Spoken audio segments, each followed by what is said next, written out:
According to a thread on r/AskSingapore, these are the list of reasons not to vote for the incumbent.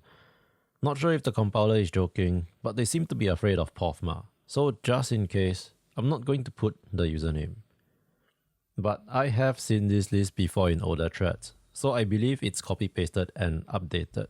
What I want to do is look at this entire list and read a bit more into the topics. I've arranged it a little so that we start with the easier to read ones, pointing to the unlikable personalities in the PAP. These are not necessarily related to policy, but at least from the topics, I think the theme here is out of touch. These are the topics that make people feel like their politicians in the PAP don't have the same interests anymore. Things our politicians said that make them feel like the PAP is too elitist. This video is not a video essay. It's kinda me just reading articles as I find them in order to understand more about the topic. A research diary of sorts. Think of me as just a scat boy afraid of my future in Singapore, using Reddit as a starting point for research. We're going to start with eggs. Here, she clarified why her deleted Facebook post featured 3 trays of eggs after the post drew flag. This news is from April 2020. Everybody should know what happened that year, and that resulted in a lockdown starting 18th of March. In turn, supermarkets have purchase limits for essential items, including the 30 eggs per customer limit. So the Amy Khor Facebook post shows there are 3 large trays of eggs, and each tray is able to hold 30. The clarification by her is that she has a large family of 7 who uses eggs daily. Personally, I think this is a lame thing to be angry over. Most likely, people are angry because this is some kind of straw that broke the camel's back. So I did a search, and indeed, there's a thread asking which MPs or politicians irritate the most. Amy Khor comes up with the rental comment being mentioned. Further down, one more time, but without explanation. So let's look at this hawker rental thing, which happens to be on our list. My ministry, together with the Ministry of Trade and Industry, conducted a study on the drivers of hawker centre food prices in 2014. We found that the cost of raw materials and manpower made up the bulk of the hawkers' costs at 76%, and not stall rentals, which only comprise 12%. It is also shown through studies by the Institute of Policy Studies, or IPS, that hawkers generally price food according to what the market can bear. This is influenced by competition in the vicinity and the demographic profile of customers. Hence, rentals do not directly affect food prices. Nonetheless, for both our existing hawker centres and our new SEHCs, or new centres, we have put in place measures to ensure that rentals are fair and not speculative. Well, that was in 2018, but still a very strange comment to make because it goes against common sense. How can costs not affect sale prices? I guess Reddit kinda removed one word from rentals don't directly affect food prices, and Reddit changed it to rentals don't affect food prices. Searching around, the study looks something like this, with complicated formulas and explanations. I'm sure the math and model are correct, but trying to justify that rentals aren't a big portion of food price increases just feel like arguing for the sake of arguing. After all, if the government argues that CDC vouchers, which are a few $100s, help, then rental adjustments, even if just a few hundred, would also help.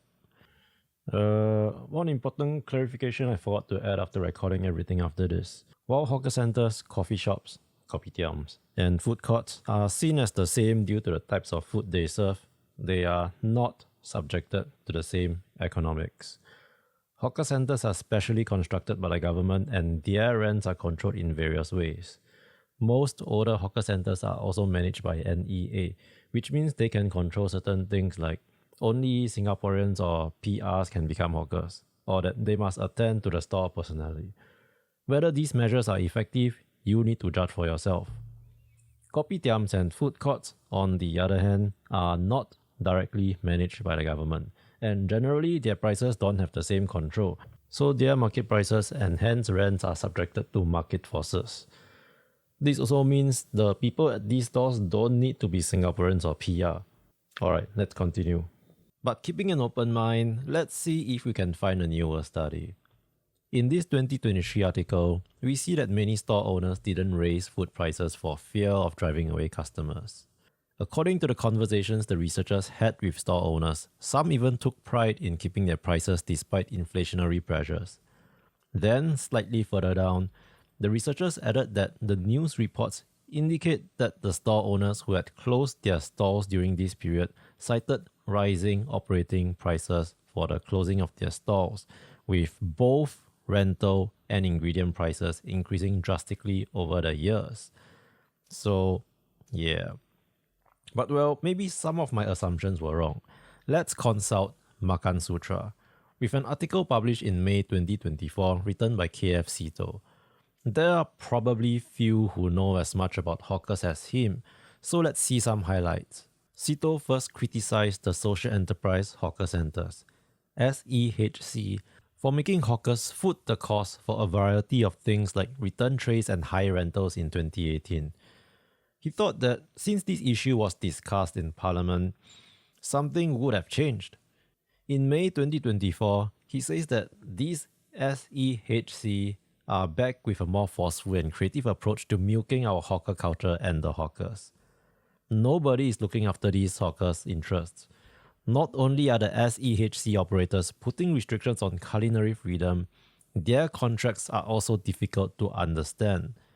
First, under NEA rules, the hawkers have to bid for their stalls and are not subsidized, which, based on these cases, was seen to have pushed rental prices up. Second, since everybody pays the same rent regardless of what they sell in SEHCs, the hawker menu becomes limited as hawkers cannot afford to sell low-cost hawker snacks like mochi or chai shaw noodles. Third, hawkers still have to pay full rates for the cleaning and washing of utensils and crockery. And lastly, there is a clause that the hawkers must have a full meal that is $3 or under, and another clause that they must offer 30 paid-forward meals every month. So, obviously not all hawkers have the same contract. But what he says is that a lot of the costs are pushed to hawkers. Even if rental is just one portion of the cost, it does seem like hawkers need all the help they can get, especially since the duty of ensuring food stays cheap has somehow been borne by hawkers. Well, 6 months later, we have this article showing some highlights of a 5-hour debate in Parliament. Let's look at one exchange regarding the SEHC. So Leong Man Wai from the PSP suggested to phase out the SEHC model when the contracts expire. But Senior Minister of State for Sustainability and the Environment, Koh Po Koon, says that they will refine the model instead. As of November 2024, 14 out of 121 hawker centres are managed by SEHC operators appointed by NEA, and over 97% of patrons and storeholders were satisfied with the SEHCs. Scrolling up a little, there is also some discussion about rent. And here's where I have to take a pause. Because the thing about this entire hawker subject, at least from the layperson perspective, is that I started to realize there are too many things I still don't know to form an opinion. For example, although physically distinguishable, what even is the difference between hawker centres, kopitiams and food courts? What kind of laws or economics are there that differentiate them? What is the income of all hawkers in Singapore, and is it sustainable? Are they different from the above establishments like kopitiams or restaurants? What kind of contracts do most hawkers have? Or did Sito and the media reports about unsustainable rents have some kind of selection bias because only struggling hawkers go to them? What is the tender process? We can find grants and subsidies for hawkers, but is this really sufficient? Outside of F&B businesses, is everything above comparable to other startup businesses? What studies are there actually out there? And most importantly, what do the hawkers themselves think of the government's efforts? A lot of the information I wanted to find, I had to find from random articles rather than some kind of central depository like a wiki page or a comprehensive report. And because of this, there is a lack of context to start to form an opinion. And without proper data and information, it is hard to tell whether the back and forth in the 5-hour parliament session is simply the PSP party trying to find fault using a hot topic, or genuinely coming in with a good suggestion. Because, at least from the Straits Times reporting, what I read is, Senior Minister Khor says hawkers are important. PSP MPs give suggestions. Khor rejects the idea. For example, let's take a look at the rent argument. Leong and Phua suggested replacing the tender system to prevent high rents. Khor says this wouldn't work due to frivolous applications. Phua suggested a fixed rent model. And Khor says this would lead to many tenants paying higher rent. It almost feels like there is no progress, and our politicians are just throwing suggestions without the backing of actual studies and data. I don't think I'm the only one who has this impression. For example, on r/Singapore Raw, there are threads like this. People in the comments think that Khor is just rejecting all the ideas. Well, here's an article on the same parliament session by CNA. Now, instead, we start with the article saying MPs on both sides of the aisle are in support of a PSP motion to continue supporting hawkers. The original motion by the PSP reads, review its policies relating to hawkers and the management of hawker centres to provide better support for hawkers to sustain and grow Singapore hawker culture so that Singaporeans can continue to enjoy good and affordable hawker food. This is then amended, suggested by a PAP MP, so that instead of simply review its policies, it's regularly reviewing its policies.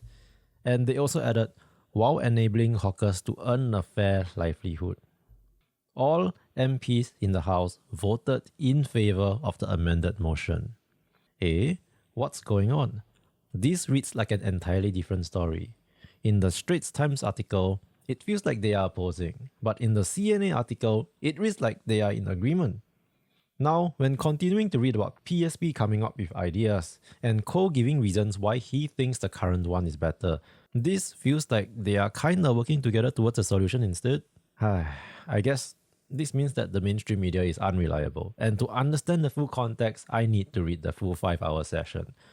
But before I take the time to do so, let's look at our Reddit list again since we're on the topic.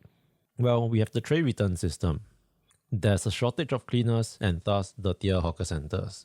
I also found opinions on the Straits Times forum. One contributor observed that cleaners are elderly and move slowly. Tables are not cleaned, trays unwashed, and utensils not scrubbed. Another contributor observed that patrons don't clean as well as cleaners did, and used tissue papers on our floors are now common. And the increase of birds scavenging for food. Well, the Straits Times opinions require people to use their full names with their address and phone number, and they also do some amount of fact-checking according to their criteria. Anecdotally, I do see the same things as them. The Reddit list also has an article criticizing the $10 million coffee shop grant. In other words, the anecdotal evidence and Reddit opinion is one of tenants versus landlord, a sort of trickle-down economic situation. In this article, Jack Sim, otherwise known as Mr. Toilet, and the founder of the World Toilet Organization and World Toilet Day, criticized this grant. He says that it is a short-term fix that avoids real accountability, and questions why coffee shop owners, the landlords, who are already millionaires, need to receive public funding. He also proposed solutions, which is to introduce fines, have inspections, and grading systems. And we also need to use technology to track cleanliness and prevent neglect. He highlights that the problem has been here for 30 years. Here's more context from another article I found. Budget 2025 has plans to spend up to $1 billion over the next 20 to 30 years to upgrade existing hawker centres and build new ones. And as part of Singapore's 60th birthday celebrations, a one-time rental support of $600 per store will be given. Using data from SingStat, the number of licensed food establishments in 2023 is 13,430. Let's say all of them get the $600. That would be $8 million. That's less than $10 million. The article says that there is support available for hawkers and consumers, like hiring, succession schemes, and subsidies. But it's really difficult to conclude if the government is ultimately doing the right thing. So here's where I have to go back to the 5-hour parliament session to see what was debated. There are too many things discussed that even mainstream media didn't cover, so I'm just going to have some takeaways. The first is that the desire to preserve hawker culture is unanimous. What each individual thinks should be done or how effective their methods are is another question. Second is, some hawkers are in this parliament as guests, So it's not just MPs talking theory or hypotheticals to each other, well, at least theoretically. Third is what PAPMP Liang Eng-hwa said here. I feel this might be the most important thing to ponder. For some context, hawkers were originally built in the 1970s due to the hygiene and physical obstruction issues caused by street vendors. But from 1986 to 2011, the government stopped building hawker centers, which subjected similar food establishments like kopitiams to market forces. Liang says, I felt compelled to speak on this motion, having pushed the government to resume building hawker centers since I became member of this House in 2006. The perfect opportunity came in 2011 when Minister Vivian Balakrishnan became the Minister for Environment. And I have known him to be a minister who is always open-minded about new policy ideas or policy changes, and that he has no hesitation to move if he feels that is the right thing to do. Hence, on our first environment GPC meeting with him in 2011, I remember my first ask to him at that meeting was to review the hawker center policy and to consider resuming building new hawker centers. The question I have then is, why do you need to wait for a change in minister before implementing change? What were the limitations in the system? What if the minister coming in wasn't Balakrishnan? Would we still be stuck with hawker centers built in the 1980s as the newest then? And in regards to our original Reddit post, if a PAP MP feels like he needs to wait 5 years just to change something, then what even is the point of voting for a PAP candidate? Well, all these questions feel like there can be simple answers, but could also require a deeper understanding of Singapore's politics to understand. So I'll just keep them like this for now. Fourth, at least 2 MPs have some family ties with hawkers. Leong Wan Wai's father was a hawker in Chinatown, and his sister is a wanton mee hawker today.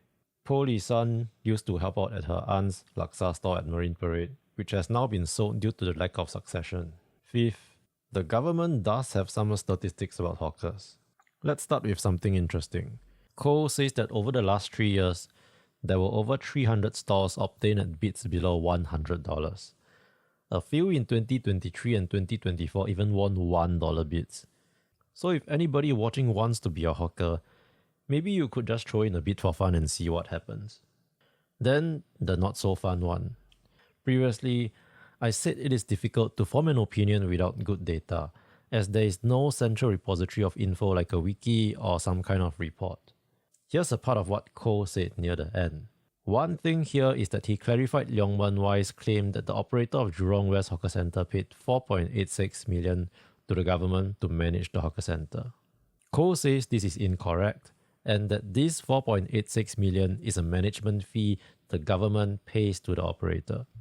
The numbers aren't clarified, but Leong says the median rent in 2023 is $1,625, while Khor says in 2023 the median is $1,800.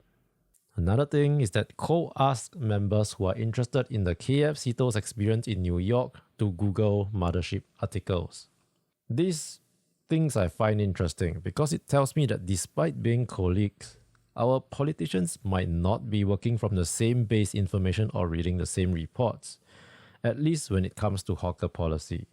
Furthermore, their perceptions and solutions could be influenced by what the Google algorithm chooses to give them.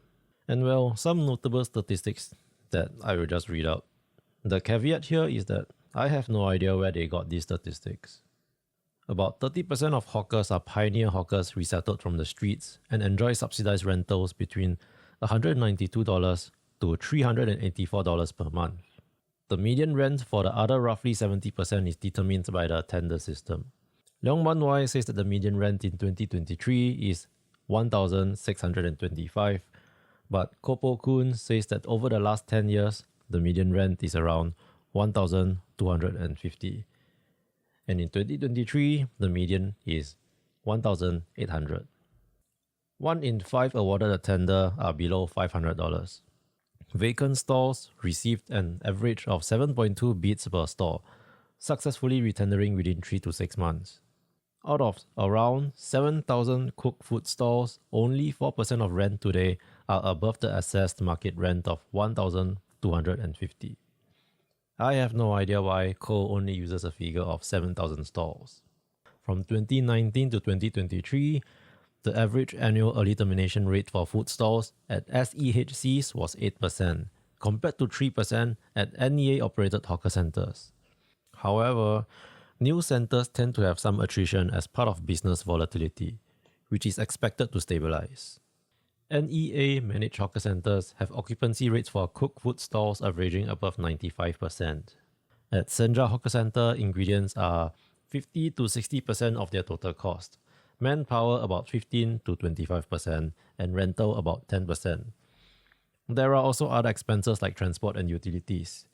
Per $4 serving, this results to a net profit margin of about 20 cents to 40 cents. But ingredient cost fluctuates a lot, and because there can be unused ingredients, footfall also matters a lot to net income. All in all, a typical hawker earns below the average Singaporean, corresponding to the lowest 20% in 2022. Succession is a problem. The median age of hawkers was said to be 60 years old in 2019. Due to the nature of the work requiring to wake up at times maybe at 2 a.m. or 3 a.m. to serve the breakfast crowd at 7 a.m., some hawkers can even be working 18 hours a day, 6 days a week. Frequent accidents with hawkers on slippery floors and hot oil also mean that hawkers may have to retire relatively young due to various ailments. In a survey quoted in a 2024 Lee Kuan Yew School of Public Policy article, 87% of respondents stated they do not want to be hawkers, quoting long working hours and lack of interest. Hawking is also perceived to be a job that reaps modest income.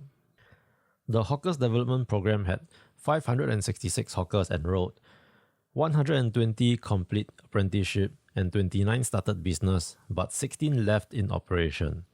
In the Hawker Succession Scheme, 7 veteran hawkers signed up, and only 2 have completed the transfer of their stalls. The platform fees charged by GrabFood, Foodpanda, and Deliveroo are around 30% of the menu price.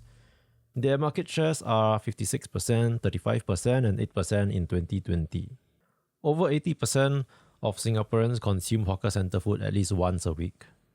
So at this point, I realized I did Amy Khor a disservice by not searching for her full speech in 2018 for the context. Well, after her claim that rentals do not directly affect food prices, she went on to clarify that they put in new measures anyway, such as removing the reserve rent and disallowing subletting to prevent rent speculation. She also clarified that median rents in the SEHCs were 2,000 instead of the 4,000 some media reported, and this median rent was 1.7k in other hawker centres. There are some other clarifications and stats, but since this was in 2018 and outdated, I guess you can read up on your own. My takeaway is that even with context, saying that rents don't directly affect prices is still a stupid thing to say. But I think everybody is too focused on the stupid things being said rather than the issue at hand. Let's go back to the original question then. If this is a valid reason not to vote for the incumbent. As I said earlier, without proper data and the context of how it's gotten, it's hard to know how well our government has actually done. But assuming the given statistics are accurate, I think things are improving just at a snail's pace. Partly, the government's lack of planning for hawker centres from 1986 to 2011 when they stopped building hawker centres may have also created some of the current problems. Whether the improvements can be faster, I don't know. The behind-the-scenes politics still remain a mystery. And, well, this is just my research diary, so you come to your own conclusions, if any. I spent around 3 days looking for the information in this video and read through a 5-hour parliament session to take some statistics. It's not exactly nicely packaged or easy to find. Perhaps there are reports or wikis somewhere. But at least guided by the news reports and web search engines, this is what I got. Additionally, Reddit was my starting point, which means that from the very start, my bias has been shaped by social media algorithms. This affects what I type into the search bar, and the search engine again has its own biases. Should the USA of the American companies have some kind of anti-Singapore agenda, whatever I search will already automatically be that way. For-profit media believe they should maximize these algorithms for clicks, which also means it is not tweaked for education on a topic. The full parliament session, on the other hand, requires you to know it exists, then search for it, with intent in the database. After this small mental hurdle, you still need to find the time to read it. I think the above is how and why people get so hung up on the outlier rentals and random comments regarding rents or food prices. How many people are willing to spend 3 days doing this instead of simply reading the news articles and using their own anecdotal evidence to conclude that the government has done everything wrong? Also, here are 2 podcasts I later found, where a hawker is one of the guests. I think both are worth listening to. Some highlights, starting with the 3rd generation coffee store owner. The unusually high bids, such as their case for bidding 7,000 for their store, usually has justifiable reasons. Your reasons for bidding that, like what you said for the 7K and all, is there something you can share? Or? Yeah, for sure. Mm. We are young. Okay. We are 3 young siblings running a 3rd generation hawker store, kopi store. Very easy to replicate. Okay, your listeners probably be like, oh, okay, kopi very easy. I can just like franchise and all. Yes, but we don't want to because we're very particular about quality. So when we decided on Holland Drive, we went down to observe. There's corporate crowd. There's also heartland crowd. And for us, 7,000 for 3 years, because every contract you sign with NEA is 3 years. Yeah. Can we sustain 3 years, based on the current crowd? Yes, based on 7,000 and serving the current crowd. Yes. And this is not a short sight. It's not just for now. What about when the train from Johor runs through? With the west side would be very happening. So for us as educated hawkers, we bid 7,000 because we know we see 10 years, 20 years there. Not because we very fashionable to bid high. Don't be an idiot lah. And the reason they can do this is also because of changing tastes and increased incomes. People don't just want the cheap coffee anymore. They want higher quality drinks and more options such as sea salt caramel lattes or sesame tea. Now, here's a question regarding the government's involvement. So then do you think the government or the way it's set up gets unnecessary or unfair flack? No, I think any flag that they get, they deserve. What the government is not doing well enough is getting feedback from the ground. She doesn't feel like the meetings with the government are that effective. And NEA, so the agency that governs us, would come and get these hawker, we call them hawker chairmans lah, to sit and then discuss issues and stuff. But every time I go for something like that, sometimes it doesn't feel like they are listening. It's like they already have a solution or an idea of how they want to do it, but it's not like they really. And then when they finally roll out a new measure, it's wegam. For example, a recent measure allowing hawkers to hire long-term visit pass holders is a positive development, but also doesn't work out well. And in the past, hawkers were not allowed to hire non-PRs, non-Singaporeans. And now we can, but we must hire long-term visit pass. But I think what the government doesn't realize is a lot of these long-term visit pass holders, they may not also want to work in a hawker center. Simply because, and I've experienced this because I've interviewed a few LTVP holders. Yep. They also want their choice. They want to be able to look after their children. That's why they're here, because they are dependent on their spouses. The spouses are working, then they have their own children here. And they would need to look after them. So a lot of times, I also don't manage to hire any long-term visit pass holders. But as the comments in the video points out, she has a business model that has high overheads targeting upper tier market segments, which might be different from, say, the people KFC talks to.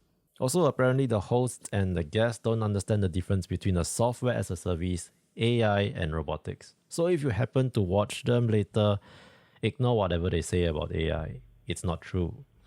The other podcast is with Khor Eggs, one of the MPs involved in the November 2024 Parliament session, and Cornelius Tan, a hawker selling cuttlefish and pig ear biscuits.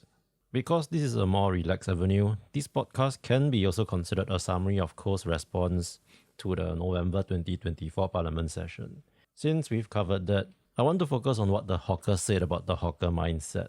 When we sell budget meals, we're also making a profit. Okay. Just that the profit is lower. Yeah. Right? You're still making a profit. Sorry, the budget meals is of your own accord lah. Yes. No we one do. is actually saying you must do budget meals. In fact, there are stores in Chinatown complex. They are selling $2-3 until today. Yeah. Prawn noodles, laksa still $2-3. And when people ask, hey, how come you don't want to increase your prices? They say, my rent never increased. It has always been 300 plus because they are the first generation stores. And now when I see my customers holding $2 on the hand, how can I increase another 20 cents, 30 cents? Wow, right? so nice. So, I mean, these are hawkers. These are local Singaporeans taking care of Singaporeans sincerely. Yeah. This is what we observe in a hawker center. Every store that you go, every local faces that you meet, every PR that you meet, they just want to cook like how they cook for their children for you. Because to them, when I'm here at the hawker center, what I enjoy doing is to cook and to see you smile after eating my food. Yeah. That's all. Hawkers are very simple. Some of them very talented. Very simple. They don't even look at the dollar. They only look at the dollar at the end of the day. Hey, today got enough, tomorrow buy raw materials. Have. So they just take their cut and then the rest they can go and buy their raw materials for tomorrow or the next Do week. people help them budget? Like, do you go and step in and help the older uncle, aunties? They are very natural. They are CFO, they are CEO, they are CTOs. Here he says that most hawkers are content with their lifestyle. I feel that the hawkers right now, they are very happy with their lives. Really or not? Generally. That's crazy. So if they are not happy, generally if they're not happy, they will not be able to make ends meet at home. And then that's when stores will start to close. And then you start to notice that the hawker center starts to become vacant, right? However, this is not what we are seeing. Okay. What we are seeing is that hawkers are still coming day after day, doing what they love, taking home what they deserve, earning after the whole entire day. And they can still go on holidays. They can still have fun. They can. They are enjoying their life. It's like some secret shit. But you like try not to show us you damn rich. That's why. He had to take out his bond before he gave me No. So it's really hawker trade is a way of life. Wait. Yeah. So where do you think this is coming from? Yeah, is there no problem? Yeah, where do you think this is coming from? Like, it's easy to see in Parliament when we talk about. So when we think about hawker center, we think about the auntie uncle, they're very old, right? Then like when you tell me they're very poor thing, then I'm like, okay lah, probably. So unless you're talking about another group of hawkers who are more business oriented and they look at business from a pure business point of view with probably dividend to share with some shareholders and stuff like that. I see. Then from that business point of view, then perhaps they will then look at profits. From the community point of view for hawker trade is more of a 人情味 thing. Well, the two hawkers in the podcast are second and third generation hawkers. So it might not reflect the challenges of a new, aspiring hawker who won't have the same inherited know-how from family. That's about it from this video. Originally, I just wanted to read and react to Reddit, but I think I got something for a main channel video. I might also consider writing an article for this.